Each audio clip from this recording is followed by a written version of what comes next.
Hello pessoal, bem-vindos a mais um vídeo do canal. Hoje estamos em viagem, como podem ver, estamos no aeroporto de Addis Abeba, Bole International Airport. Então no vídeo de hoje estamos em viagem, como estava a dizer, uma viagem que na verdade vamos para Bruxelas, mas como tem sido habitual do canal, nós vamos falar sobre África, vamos falar sobre o nosso continente. Na verdade vamos para Bruxelas por causa de um evento que haverá lá sobre literatura infanto-juvenil. Então, mas o nosso propósito neste vídeo é entrevistar alguns escritores que têm trabalhado as questões do patrimônio, as questões da cultura, alguns escritores africanos. Vamos conversar com alguns escritores, escritores e escritoras dos países africanos de expressão portuguesa, dos PALOP. Então, neste vídeo vamos conhecer um pouco mais sobre como é que esses escritores têm contribuído para a promoção do continente africano, da cultura africana e do patrimônio em África.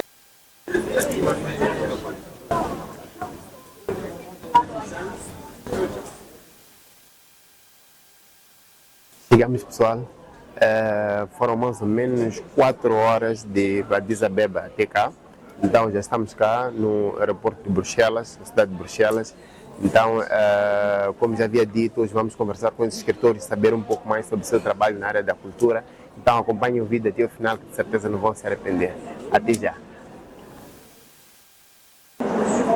Ok, pessoal, uma das escritoras que está presente cá na Feira de Livros de Bruxelas é a Sheila Delgado, de Cabo Verde, que na verdade já tem um livro publicado de poemas. Ela está a trazer aqui o seu segundo livro. Chamo-me Mariana Ferreira, venho da Guiné-Bissau,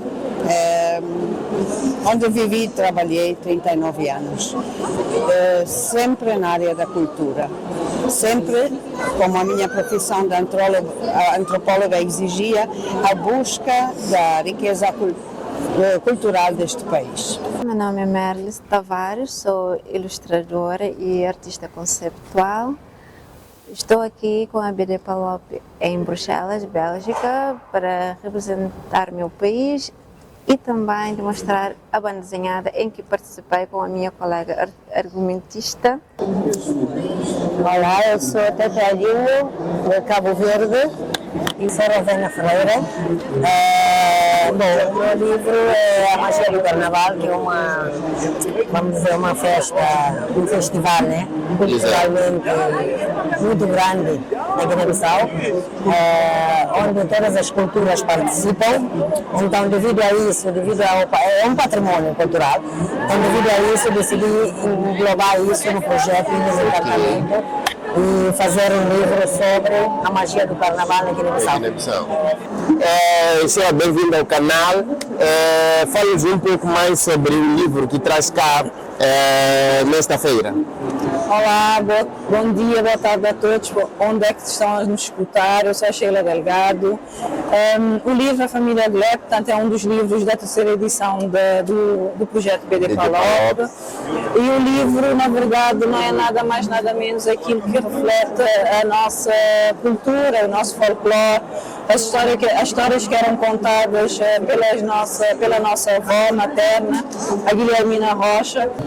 Vou falar deste livro, que é a parte da trilogia dos 3 livros que se escreveu em Cabo Verde. A Guiné-Bissau tem uma cultura muito, muito rica.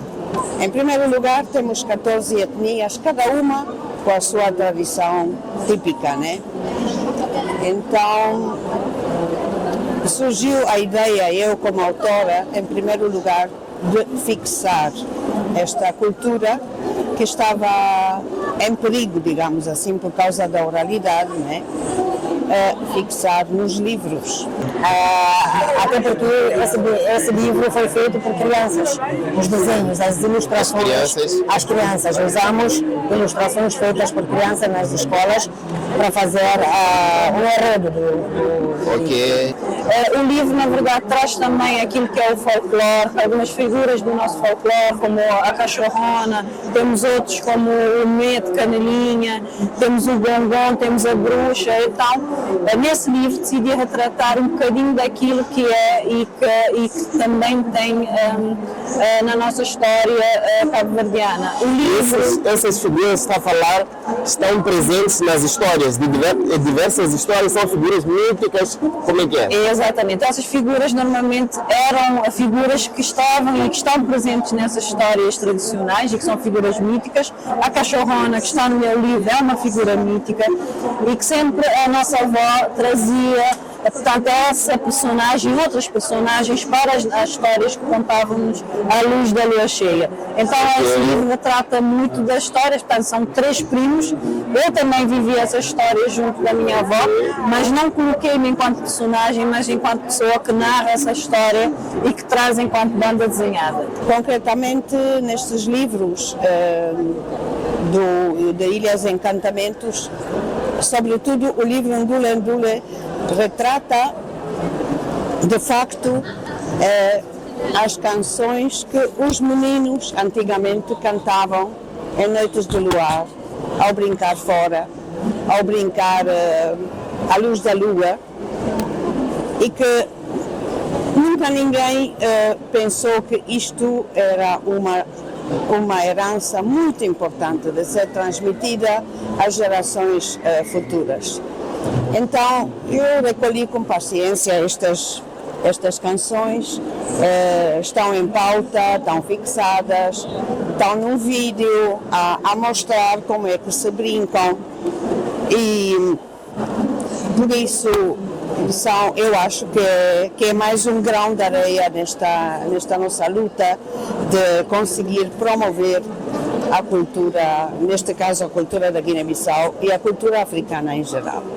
Este primeiro livro, que é o Menino Pirata nas Ilhas do Encantamento, foi feito com as crianças do Porto Mosquito, através do Ecos House. O Porto Mosquito é um porto pesqueiro que fica na Ribeira Grande de Santiago, que é o nosso berço, o berço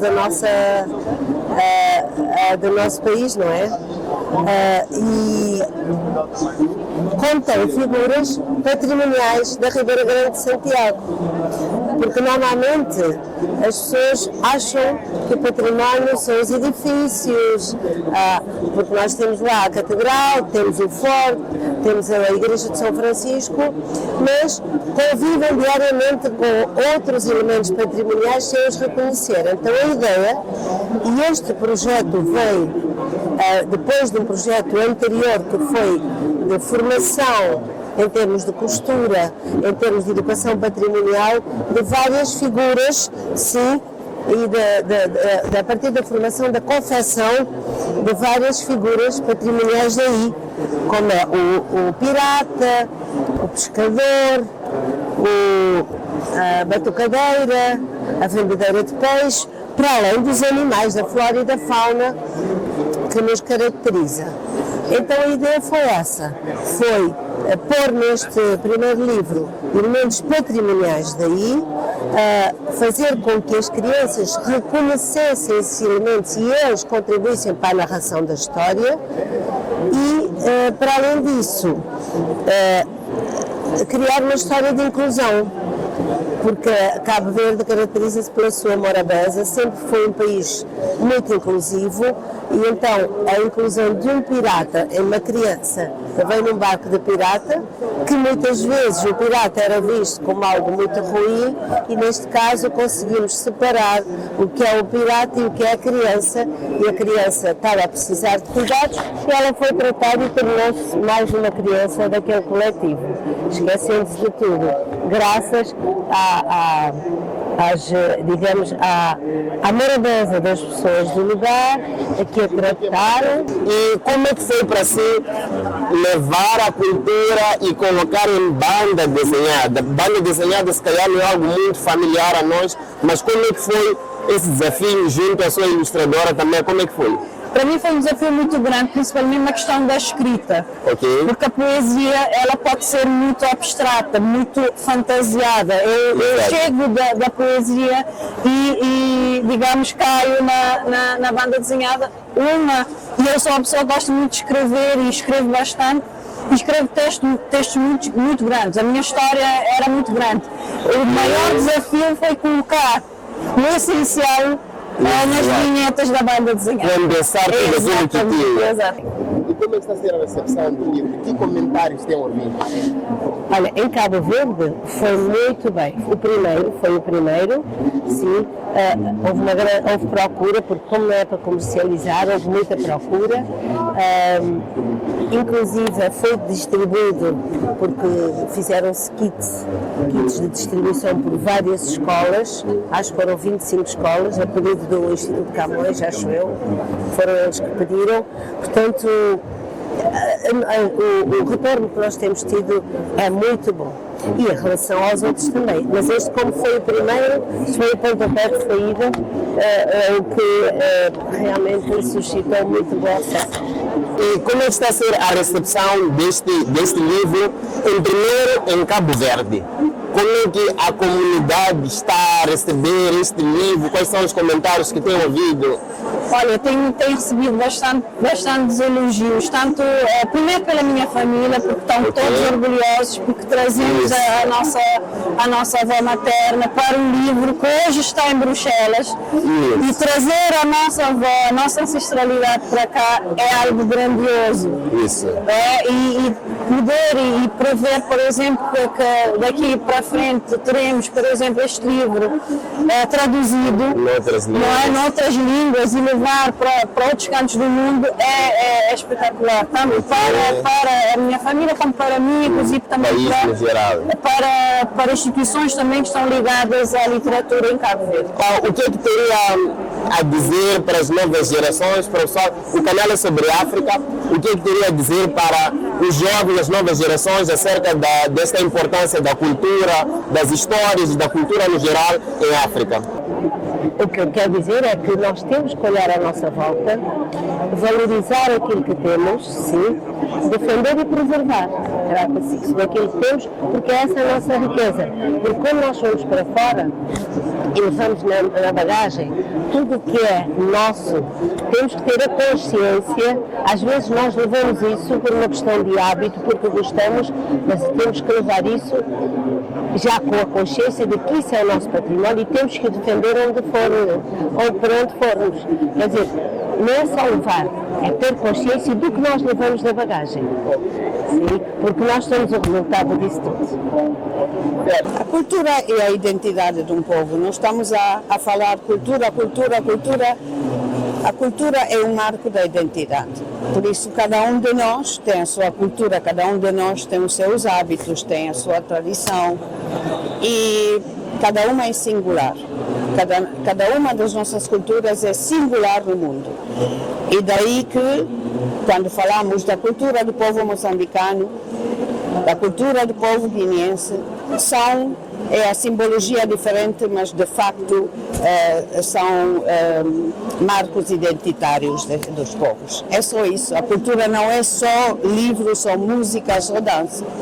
A cultura também é o comer, a gastronomia, a maneira de vestir.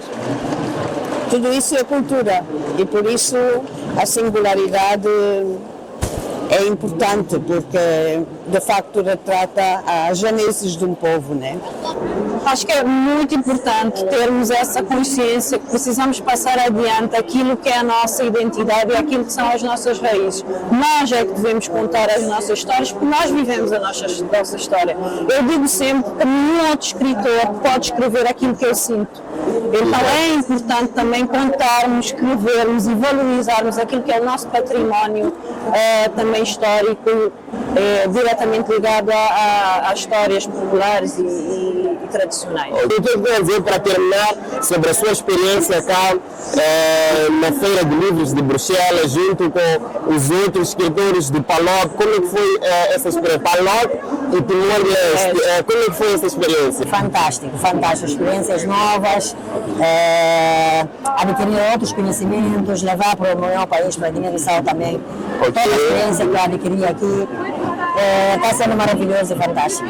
Para mim foi espetacular, foram 4 dias de experiências incríveis, de contactos, de criação de pontes.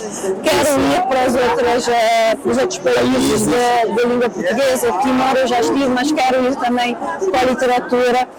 Vai ser uma baita experiência. Uma experiência que nunca imaginaria acontecer comigo. E estou a gostar.